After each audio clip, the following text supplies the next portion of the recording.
Assalamualaikum warahmatullahi wabarakatuh. Hello everyone, my name is Argya Marika Putra with student ID number 2024-32091, majoring information system at ITPLN. And in this video, I'll be telling you about SVM or support vector machine for accomplishing the second practicum in machine learning subject, and for the algorithm of the support vector machine that I use is from the class that I learned before, and the difference just for the datasets, the dataset that I got from the Kaggle. And for the dataset, it's about the general about the student employment. For example, there are general appearance, manner of speaking, physical condition, and etc.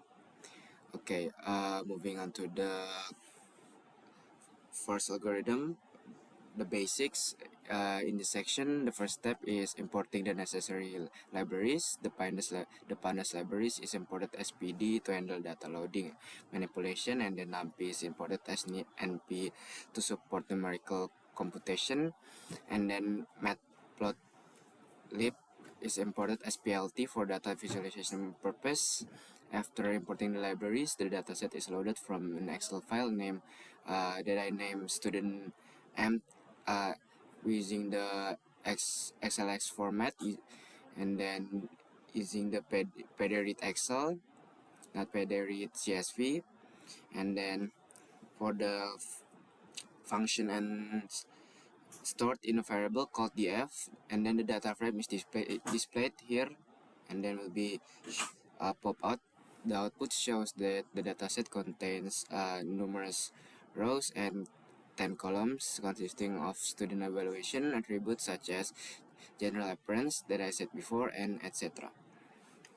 And then for the target, I use a column class with values employable or less employable. And already there are some dev info to tell you about the info of data columns, and then the data type of each columns. Here there are name of student until class, and here it's for the to inspect the structure of dataset before pre-processing, because we need to check if there's any object left, because in the machine learning we need there are only numeric data type to there are only numeric data types to be processed, and then while there are 8 columns are integer type numeric, there are still object types such as class and name of student. And then from here, because it contains non-informative text data that does not contribute the classification process, the name of student, we just simply drop the name of student because it doesn't contribute the classification process. And then from here, from the class, because it's still object, we use the label encoder to change it to the numeric types, and after that the output shows that the dataset now has 9 columns, and all of which are numeric with the integer or numeric, indicating that the data is now ready for the model training. Okay, moving on to this section. The data is prepared and the SVM or support vector machine model is trained. First, the feature and target are label are separated, where X contains all columns except class and the input features, and Y contains only the class column as the target variable. The feature data frame X consists of numerous rows and columns. Next, the dataset is split into training data, testing data using the train data split function here,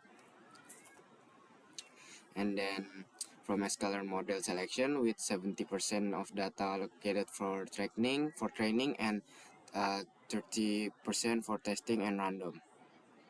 From here, text test size and 30%, and random state 0. It is set to ensure that split is consistent and reproducible every time and the time the code is running.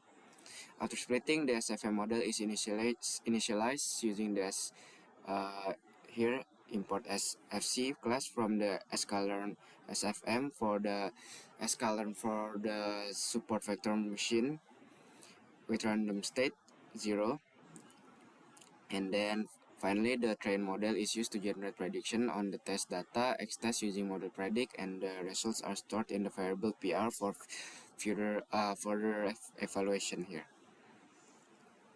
PR. And then moving on to the last one, in the final section, the performance of the trained SFM model is evaluated. The conversion matrix function from a scalar matrix is used to compare the actual label Y-test with the predicted labels PR, producing a matrix that summarizes the classification results. The matrix then visualizes a heat map using the conversion matrix display and PLT show.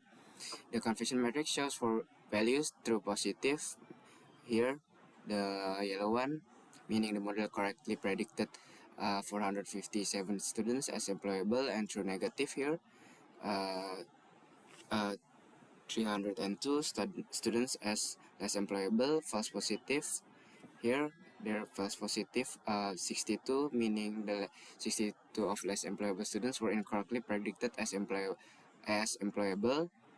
And then false negative here 74, meaning the 74 employable students were incorrectly predicted as less employable.